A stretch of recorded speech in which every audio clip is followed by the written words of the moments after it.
science behind fasting. We have reached an era where our generation does not believe in anything unless it's backed up by scientific data. So I'm briefly going to share with you a little bit information on science behind fasting and what exactly happens in the body.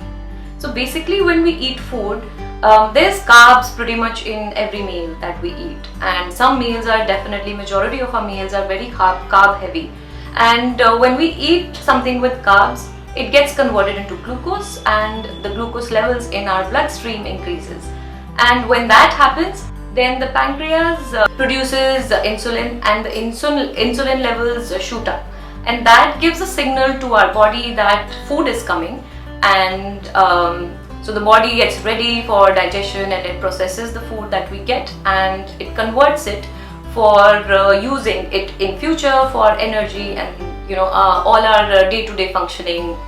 Every single cell needs that energy from food. Now this signal is sent to the body that food is coming, and the body prepares for it, and it starts to convert it into either sugar, and say I have eaten a lot more than what I needed today, and so that excess is converted into sugar and it's stored in the body, and if I've eaten more than that, there's still excess, then the body stores it as fat, and later on when there is no food, that is when the body will actually be able to use it. And that's exactly what happens. So when we are fasting, the opposite of this happens, that there's no food, so the pancreas will not produce insulin and the body gets a signal that there's no food coming in, and it's like a fight or flight situation, and the body thinks, oh my god, the body goes into the stress mode and it feels, okay, there's no food coming but I still need energy to carry on my functions. So that's when the body will now reach out to its reserves, which I mentioned that when there's excess of it, the body stores it. So now the body uses that reserve, and if we continue to fast and there's still no food coming in, then the body reaches out to the fat reserves as well, and it starts to burn those fats. Basically, body can either at a time burn energy or store energy. So if we continuously keep eating, then the body will keep storing, and more fat gets accumulated in the body, and when we don't eat, the body starts using, and more of accumulated fat is used during fasting.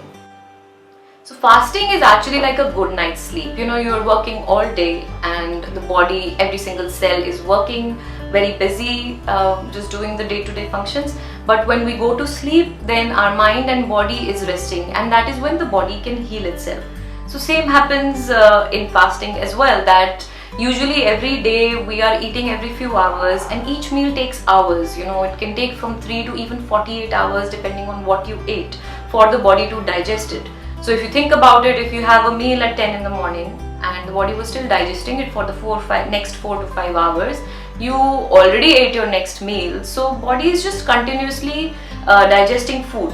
What happens is when we are fasting, then we actually give it a break and the digestive system gets time to rest. And that is when your gut can heal itself, the gut bacteria, the immune system, they all look at other aspects that, okay, now I don't have to be busy in digesting food, I have spare time. So they look at building your immunity, and that's how the body heals itself during fasting.